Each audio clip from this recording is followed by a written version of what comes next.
Now see this question.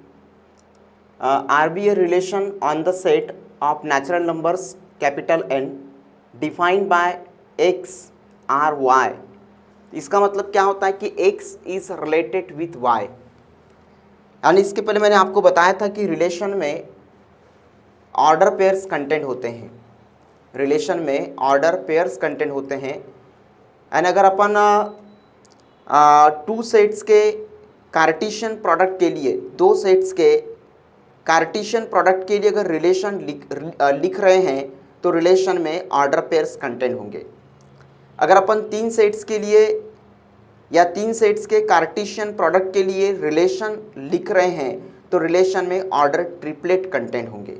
In this way second thing, relation जो होता है वह कार्टेशियन प्रोडक्ट का सबसेट होता है, क्योंकि रिलेशन में जो ऑर्डर पेयर्स अपन लेते हैं वह कार्टेशियन प्रोडक्ट से लेते हैं.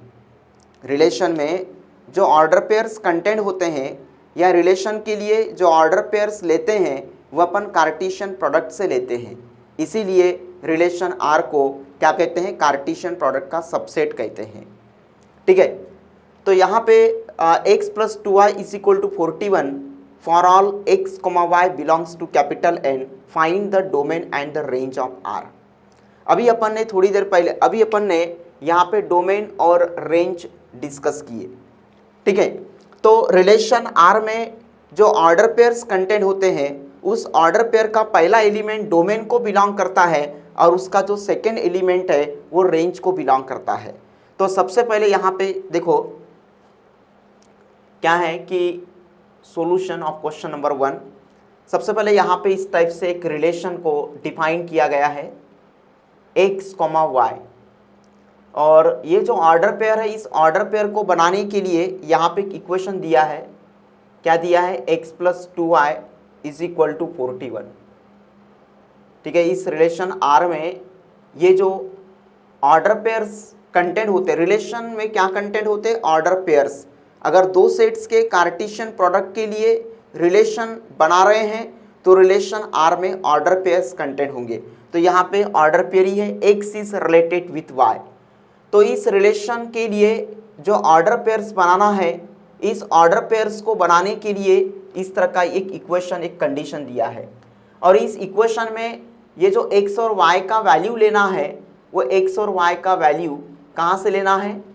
तो x और y का वैल्यू लेना है आपको कैपिटल N से. This is belongs to capital N. Capital N stands for what? Set of collection of natural numbers. अब यहाँ पे इस इक्वेशन के लिए जो x और y का वैल्यू लेना है वो कैपिटल N से लेना है. Capital N stands for set of collection of natural numbers and you know very well the natural numbers they are uncountable. तो क्या यहाँ पे अनकाउंटेबल नेचुरल नंबर्स पुट करेंगे? सो देखते हैं यहाँ पे क्या है equation. x plus 2y is equal to 41. तो इसको मैं ऐसा लिख सकता हूँ 2y is equal to 41 minus x को राइट साइड में ट्रांसफर कर दो, देन डिवाइडिंग बाय 2 कर दो, तो y is equal to 41 minus x upon 2 मिलेगा. अब यहाँ पे x का वैल्यू पुट करो. ठीक है, अभी आपको जो x का वैल्यू लेना है वो कैपिटल N से लेना है, और कैपिटल N मतलब set of collection of natural number जो कि 1 से स्टार्ट होता है. चलो यहाँ पे अगर अपन x is equal to 1 put करते हैं तो y is equal to 41 minus 1. तो 41 माइनस 1 40, और 40 अपॉन 2 कितना आता है? 20. राइट. देन अपन x is equal to 2 put करते हैं. अगर अपन x is equal to 2 put करते हैं तो 41 माइनस 2, तो 41 माइनस 2 39 बराबर है. 41 माइनस 2 कितना होता है? 39, और 39 अपॉन 2, तो 39 जो है ये 2 से डिविजिबल नहीं है, तो इस 2 को हटा दो. ठीक है, देन अपन 3 पुट करते हैं, क्योंकि यहाँ पे अगर यहाँ पे अपन ने क्या पुट किए? x is equal to 2 put किए, तो 41 माइनस 2 अपॉन 2, तो ये कितना था? 39. ठीक है, तो 39 जो है 2 से डिविजिबल नहीं है, मतलब इसका आंसर पॉइंट में आएगा, और इसका आंसर पॉइंट में आएगा मतलब y का वैल्यू पॉइंट में होगा. तो y का वैल्यू पॉइंट में नहीं चाहिए, क्योंकि y का वैल्यू भी कहाँ से लेना है? यानी y का वैल्यू भी किस तरह का वैल्यू चाहिए? नेचुरल नंबर चाहिए. Natural number they are positive integer numbers. ठीक है, इसलिए 3 पुट करेंगे तो 41 माइनस 3 कितना होता है? 41 माइनस 3 38. ठीक है। सो 38/2। तो यहाँ पे हाँ एक कॉमन सेंस की बात है कि यहाँ पे x का जो वैल्यू पुट करोगे, मतलब ये जो न्यूमेरेटर है, इस न्यूमेरेटर का जो मतलब इसका 41 माइनस एक्स का जो वैल्यू है, तो 41 माइनस एक्स का जो वैल्यू है ये ऑड नंबर चाहिए, क्योंकि ऑड नंबर ही 2 से डिविजिबल होता है, क्योंकि नीचे 2 है, तो नीचे 2 होने के कारण न्यूमेरेटर का आंसर इवन में आना चाहिए। अगर न्यूमेरेटर का आंसर इवन में आता है तो ही वो 2 से डिविजिबल रहेगा, क्योंकि नीचे 2 है, तो नीचे 2 होने के कारण न्यूमेरेटर का जो वैल्यू है, जो आंसर है, वो क्या होना चाहिए, इवन नंबर होना चाहिए। ठीक है, तो x के ऑड नंबर के लिए ही इसका आंसर इवन में आएगा। अब यहाँ पे 38 आएगा, तो 38/2 कितना होता है, 19। ठीक है, बाद में अपन ने 4 को छोड़ दो, क्योंकि यहाँ पे x की जगह ओनली ऑड नंबर पुट करो, तो ऑड नंबर के लिए ही न्यूमेरेटर का आंसर इवन नंबर आएगा, और वो इवन नंबर 2 से डिविजिबल होगा। तो 5 के तरफ चलो। ठीक है, 5 पुट के तो 41 माइनस 5 कितना होता है, 41 माइनस 5। ठीक है, तो 46। ठीक है, 46 प्लस 5 मतलब 41, तो 46/2, तो 46/2 कितना होता है। ठीक है, तो 46/2 कितना हो, यहाँ पे सॉरी आई सेड रॉन्ग, 46 नहीं, यहाँ पे 36 पुट करेंगे, सॉरी 36। ठीक है, तो यहाँ पे x इज इक्वल टू 5, यहाँ पे x की जगह 5 पुट करेंगे, तो 41 माइनस 5 कितना होता है, 36। ठीक है, सो 36 प्लस 5 मतलब कितना होता है, 36 प्लस 5 यानी कितना आता है, 41 आता है। तो यहाँ पे कितना होगा आपका, 18 होगा। सो इन दिस वे आप उसके बाद 7 पुट करो। ठीक है, तो ऐसे चलते चलते कहाँ पुट करेंगे, 39। ठीक है, तो ये 39 आपका ऑड नंबर है। सो 41 माइनस 39, तो 41 माइनस 39, ठीक है, तो कितना होता है, 2 होता है। 41 माइनस 39 टू 2/2 कितना आता है, ये 1 आता है। ठीक है, उसके बाद 39 के लिए यानी x इज इक्वल टू 39 के लिए y इज इक्वल टू कितना आएगा, 1 आएगा। अगर आप 40 पुट करोगे, ठीक है, अगर आप 40 पुट करोगे, यहाँ पे अगर आप 40 नहीं, मैंने पहले ही बताया कि x का वैल्यू आपको इवन नहीं लेना है, ऑड लेना है, तो 40 तो ये अपना ऑड है नहीं, तो 41 ले लो, तो 41 माइनस 41 0 होता है, और 0/2 0 होता है, और 0 आपका नेचुरल नंबर नहीं है। अगर उसके आगे का नंबर लेते हो कौन सा, 42, तो आंसर निगेटिव में आएगा। 41 माइनस 42 -1, तो वो भी नहीं चलेगा, क्योंकि natural numbers they are positive, तो 1 से लेके 39 तक ही जाएंगे। यानी यहाँ पे x का जो वैल्यू पुट करना है वो ऑड नेचुरल नंबर पुट करना है, तो ऑड नेचुरल नंबर के लिए y का वैल्यू आपको ये मिलता है 20 से लेके 1 तक, या 1 से लेके 20 तक। यानी x इज इक्वल टू 1 के लिए 20, 3 के लिए 19, 5 के लिए 18, और 39 के लिए 1। ठीक है, तो इसमें आपका जो ऑर्डर पेयर है, पहले अपन ऑर्डर पेयर बना लेते हैं। देखो अपन x is equal to 1 put किए, तो x इज इक्वल टू 1 के लिए y का वैल्यू 20 मिला, तो आपका ऑर्डर पेयर क्या होगा, x, y यानी 1, 20। Then x is equal to 3 के लिए y इज इक्वल टू 19 मिला, तो 3, 19। Then y is equal to 5 के लिए, sorry x is equal to 5 के लिए y इज इक्वल टू 18 मिला। So in this way dot dot x is equal to 39 के लिए y इज इक्वल टू 1 मिला, बराबर है। तो अभी मैंने बताया कि रिलेशन बनाने के बाद, रिलेशन या ऑर्डर पेयर्स निकालने के बाद, यानी इस इक्वेशन का या इस कंडीशन का यूज करके, इस इक्वेशन का यूज करके, इस कंडीशन का यूज करके रिलेशन R के लिए इस तरह से ऑर्डर पेयर्स बनाने के बाद, इस ऑर्डर पेयर का जो पहला एलिमेंट होगा वो डोमेन को बिलोंग करेगा। तो आपका डोमेन क्या होगा, तो आपका डोमेन होगा 1, 3, 5। ठीक है, 1, 3, 5 डॉट डॉट 39, राइट। और आपका जो रेंज होगा ये फिक्स्ड है कि रिलेशन में जो ऑर्डर पेयर्स कंटेंट होते हैं, उस ऑर्डर पेयर का पहला एलिमेंट ऑलवेज डोमेन को बिलोंग करता है, और जो दूसरा एलिमेंट है वो ऑलवेज कोडोमेन को बिलोंग करता है। तो 1, ठीक है, क्या होगा, अपन यहाँ पे लिखेंगे 1, 1 के बाद 2, ये सीक्वेंस में आएगा, क्योंकि 20 के बाद 19, 19 के बाद 18, 18 के बाद 17, 17 के बाद 16, इन दिस वे 1, तो ये सीक्वेंस में आएगा। तो 1, 2, 3 अप टू डॉट डॉट 20 तक जाएंगे, तो ये आपका डोमेन होगा और ये आपका रेंज होगा। तो इस तरह से अपने पहला, this is the solution of question number 1। Then see the question number 2। A and B are the subsets of the universal set U such that n of U equal to 800 n of a equal to 300, n of b equal to 400 and n of a intersection b is equal to 100, then find the number of relations from AC intersection BC to itself. C का मतलब क्या है? Complement, complement set. Complement जो है यानी किसी भी given set का, ठीक है, यानी किसी भी गिवन सेट का जो कॉम्प्लीमेंट लिखते हैं वो दो डिफरेंट वे से लिखते हैं। And there are two different way या ways to write the what complement of the given set. पहला है आपका ए डैश और सेकेंड थिंग है इस तरह से, ठीक है। Now C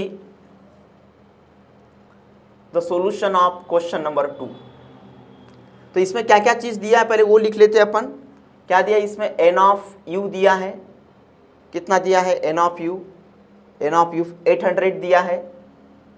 then N of ए दिया है, एन ऑफ ए कितना दिया है? 300 दिया है।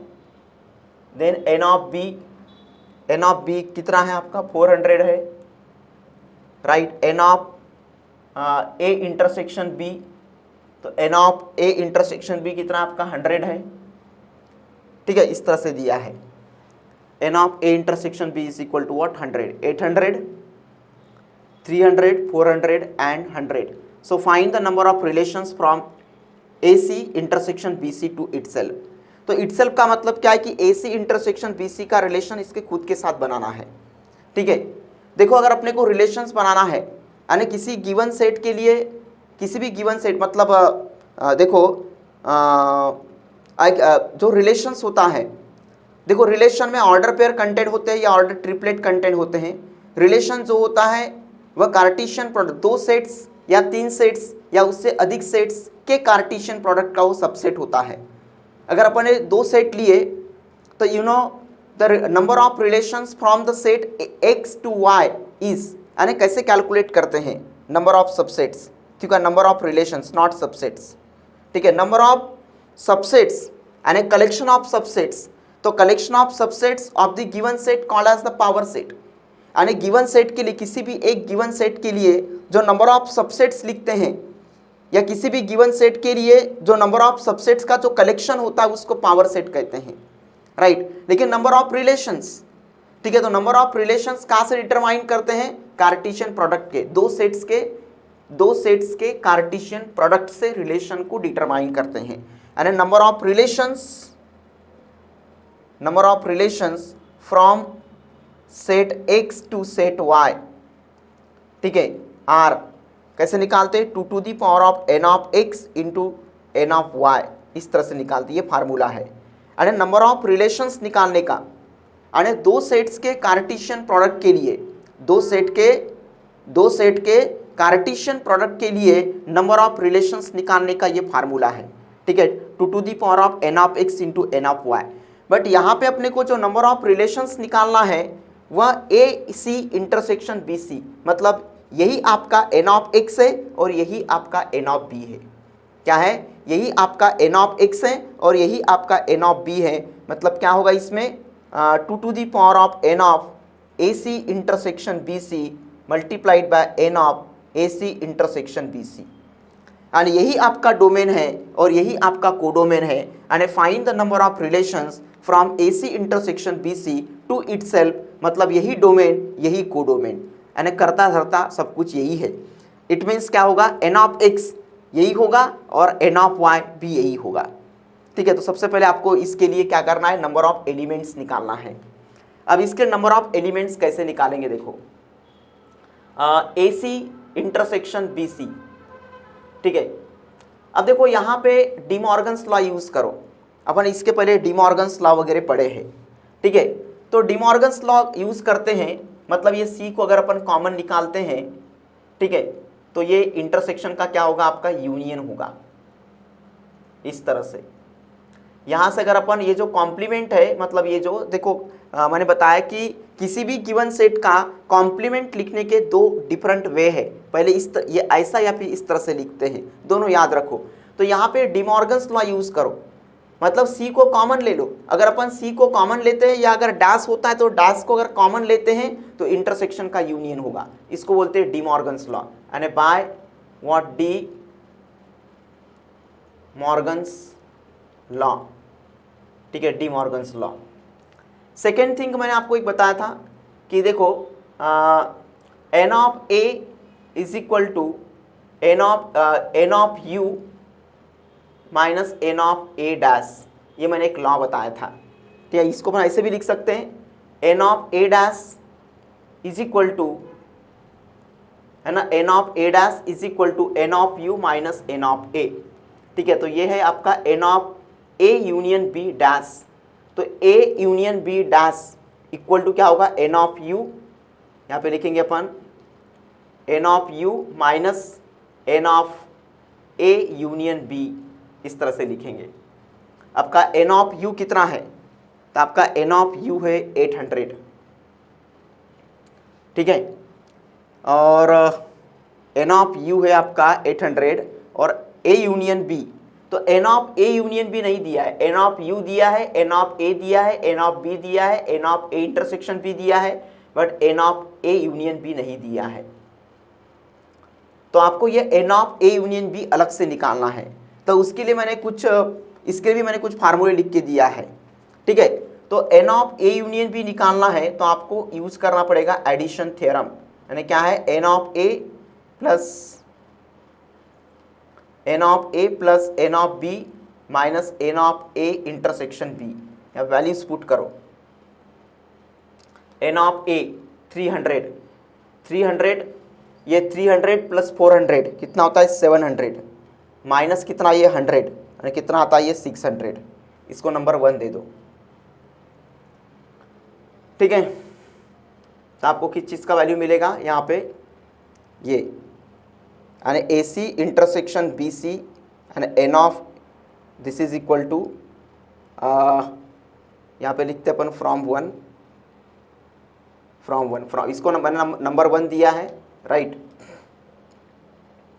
यहाँ पे लिखते हैं n of A C intersection B C, intersection नहीं है, यस इंटरसेक्शन, वे सी लिख देते हैं।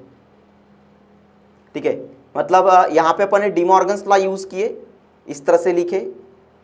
फिर यहाँ पे ये एक रूल है, and n of A dash is equal to n of U minus n of A. ठीक है, या फिर n of A is equal to n of U minus n of A dash. तो यहाँ पे A union B dash equal to n of U minus n of A union B. अब n of U का value पता है, but n of A union B नहीं दिया है, तो इसका वैल्यू अपने को अलग से निकालना पड़ेगा। तो n of A union B का वैल्यू निकालने के लिए यहाँ पे मैं एडिशन थ्योरम यूज़ कर रहा हूँ। इसके पहले भी अपन ने प्रॉब्लम्स में वर्ड प्रॉब्लम में ये फार्मूला अपन यूज़ कर चुके हैं, जिसको एडिशन थ्योरम कहते हैं, एडिशन रूल। यहाँ पे वैल्यूज पुट करो, n of A, n of B, even n of A intersection B, तो फाइनली आता है 600। तो ये किस चीज़ का वैल्यू है 600, ये है n of A union B का वैल्यू है। अब ये n of A union B का जो वैल्यू है, n of A union B का जो वैल्यू है 600, ये कहाँ पुट करेंगे अपन, इक्वेशन 1 में। तो क्या मिलेगा, n of A C intersection B C is equal to 800 minus क्या है, n of A union B का वैल्यू। तो n of A union B का वैल्यू है क्या है आपका 600, और कितना आता है ये 200। उसके बाद निकालना अपने को नंबर ऑफ रिलेशंस। ठीक है, from A C intersection B C to A C intersection B C. And यहाँ पे जो नंबर ऑफ रिलेशंस निकालना है, ये number of relations from A C intersection B C to itself. मैंने बताया कि यही आपका एक्स है, मतलब यही आपका एन ऑफ एक्स, यही आपका एन ऑफ वाई है। ठीक है, तो अभी यहाँ पे चलते डायरेक्ट फार्मूला में। एंड नंबर ऑफ रिलेशंस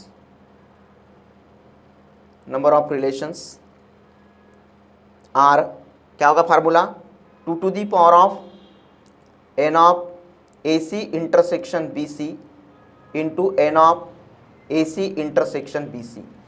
अभी जो वैल्यू निकाले यहाँ पुट कर दो, 2 to the power ऑफ क्या है इसका वैल्यू 200 मल्टीप्लाइड बाई 200, यानी 2 2 जा 4, ये आएगा। ठीक है, 40,000, यानी 2 to the power ऑफ 40,000। यानी नंबर ऑफ रिलेशंस कितने हैं, एंड ये जो है मतलब ये जो वन टाइप, इसको सेट बोलो, तो ये जो आपका सेट है, इस सेट के लिए नंबर ऑफ रिलेशंस क्या होना चाहिए, तो इस सेट के लिए नंबर ऑफ रिलेशंस होना चाहिए 2 to the power of 40,000। Okay, इस तरह से प्रॉब्लम करना है।